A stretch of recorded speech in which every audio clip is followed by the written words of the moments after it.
Like most males in their 20s, I have an unhealthy infatuation with Ryan Gosling films.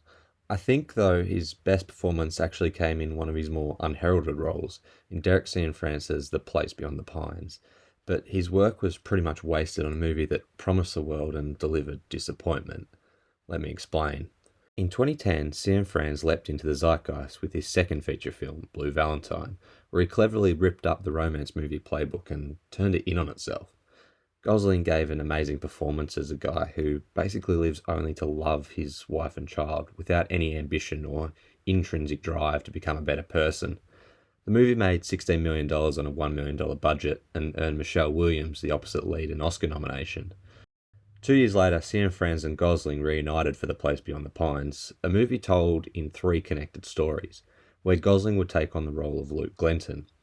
Unfortunately, issues arise when this guy arrives, although I will say I don't think it's Bradley Cooper's fault. We open on an extended 3.5 minute uncut shot, almost without dialogue, and immediately Cianfrance's storytelling talents are on full display. Without a word, we can see a lot about the character. You know, the scroll tattoos, he lights up a cigarette, he's working as a carny, as a stunt rider of all things. Clearly, this is a man not thinking or even caring about his future. The shot is reminiscent of what we often see in Darren Aronofsky's work, a tracking shot from behind with a shaky camera. This type of shot can be used in various ways, but I think in this case it shows how Gosling's character is simply reacting to what comes at him. He doesn't know what's going to come next, and we as the audience are learning it at the same time as Glenton. From there we learn a little about Glenton, who as a child he never knew about. Finally, he has cause to stick around in one place and try and do the right thing to raise the child. However, he of course isn't immediately trusted by the mother, and we get some shots of him looking into the house, always trapped on the outside. There's some neat dialogue here where we learn about Mendez's character, Romina, and how she's trying her best. What are you gonna do?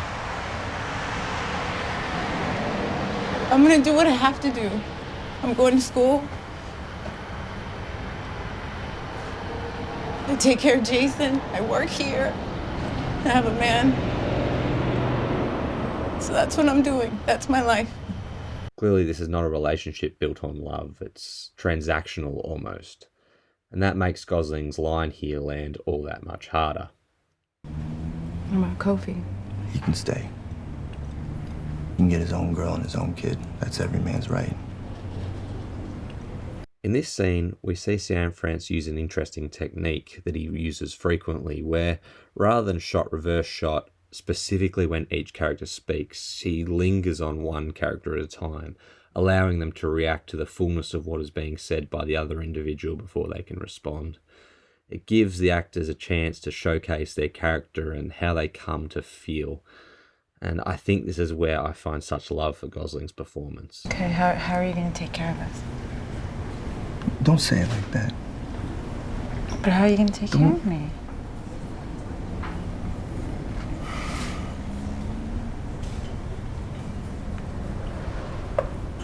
Don't talk down to me. It's a question. I'm not talking down to you. It's just a question. I'll find a way to do it. Glenton isn't portrayed as particularly smart, but the whole premise of the character dives into something quite embedded within the male psyche. The need and want to protect and nurture, to be the provider, is something that resonates with a lot of guys. But unfortunately, like a lot of guys, he just doesn't know how. And that's when we see this very visible shift as he changes into a man who will do whatever it takes to try and get money and provide for this new family. Unfortunately for Glenton, he's just not built for this gangster life. He doesn't radiate strength, and even when he's trying to rob a bank, he can't scream with authority. Get the fuck over here! Get on your knees! And when he gets angry at Kofi, the stepfather, he doesn't beat him up fairly. He has to cheap shot him with a spanner. As Glenton spirals out of control and is banned from seeing his son, we see Cianfrance switch back to this bumpy tracking shot again, leaving Glenton uncertain of what to do as he goes forward. As we near the end of the first story, we cut to one of the all-time great chase scenes. We get these long cuts filmed from the passenger seat of the cop car, with long takes, taking us into the viewpoint of the chasers rather than the chased. It leaves us as viewers not actually wanting to see the main character, lest the police also spot him, and we want him desperately to get away. It's important to note that as the audience, you do want him to get away, because obviously Glenton is a flawed character, but he is ultimately a good guy in the sense that his heart is in the right place. We're rooting for him. And just before the climax, we get a brief pause as he considers his own actions, and repentant, he commits what is effectively the ultimate sacrifice. Look, don't tell him about me, okay? This comes across as a real gut punch to the audience, and we see a man who is being completely authentic in his own self-reflection. At each individual moment, he definitely thought he was doing the right thing, choosing the right action, but at the end of the day, he's a bank robber standing in a room with a gun and a bag full of stolen money. And suddenly he's shot and killed, and the first story is over. The frenetic pacing leaves you breathless, and it works in beautiful contrast to the extended shots that punctuate the first 50 minutes. In reality, I wish it was a full movie in and of itself. And then, unfortunately, the movie moves on. Immediately, we're left questioning whether the cop who shot him was in the right or wrong, and we effectively shift to a morality tale, as both Bradley Cooper's Avery and we as the viewer are left questioning if he did the right thing by shooting Glenton first. Of course, Glenton had a gun on him, but was he going to shoot? We're left unsure, just like Avery is, and the plot continues to thicken as he becomes involved in police corruption and struggles to extricate himself. There's a pretty big shift here as the tone changes, the pacing slows down, and we move into more of a dialogue driven story. And there's a clear connection between the two as Avery ends up acting like his father and exploiting his position to end up in a position of power. But that being said, it seems to move away from San Francis' strengths, looking directly into the eye of relationships and what makes them tick. A slow-paced, corrupt cop procedural might have worked on its own, but when it follows a tale about a bank robber, it inevitably feels slow and honestly pretty boring.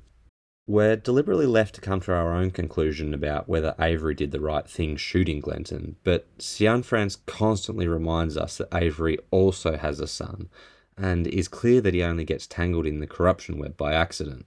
So that leads me to assume we're meant to be rooting for Avery, or at least for him to get a win over the other corrupt cops, who are painted as pretty low. The issue is there's no world where I'm rooting for a guy who just shot the hero, the guy we're all rooting for in the first place. It just doesn't work for me. As a result, all the threats and worries about Avery's position in the force, as well as later to his life, leave me completely unmoved. The slower pacing also leaves much more time to nitpick at things. In the first story, there were really no wasted frames, or at least it didn't feel like it, whereas the second story just drags along. As we shift to the third story, we get a tale about two boys, the sons of the previous main characters. And while it doesn't reach the same heights as the first story, at least there is some sort of connection between the two. When we went from the first to the second story, only really Romina remained as a secondary or tertiary character, whereas when we move to the third, we keep Avery as well as Romina, Kofi, and Robin, and it leaves us more engaged. There are definitely some nice moments here. Jason, being Glenton's son, without knowing who his dad is or was, rides around on a BMX bike. And AJ, while being a pretty tired trope of the rebel son of a man in the public eye, is written to be really detestable, and Emery Cohen performs his role well. Unfortunately, the final climax of the film again just doesn't work for me. We get a throwback to the second story where Avery was brought out into the pine forest under duress with his workmate, but this time he can't escape. Jason's got him at gunpoint. Clearly the big theme of the moment is how the sins of the father will be visited upon the children, and Avery becomes increasingly concerned with the safety of his own child, AJ. Avery is regretful over his professional actions, whether that be through the corruption or through the shooting of Glenton, and even personally how he's raised or maybe not raised AJ. But that being said, I think that means we're meant to forgive him. but I don't. I don't care for the character, and ultimately that means I don't care if he's suffering. So that makes this whole big moment far less emotionally impactful. I think Kofi has the most important moment of the movie, countering all that we'd seen up to that point. He points out that the most important aspect of being a father, something neither Glenton or Avery did, he was simply always there. He's not your father. Not really. Just some guy with a baby. I'm your father. Been there since you were born. You'll always love you. Again, I think this points to Cian France's strengths, looking at relationships specifically, and makes the point on the nurture side within the broad theme of nature versus nurture, which is ever present throughout the film. So, despite the soaring heights of the first story, The Place Beyond the Pines stumbles through the remaining two-thirds, with some occasional highlights.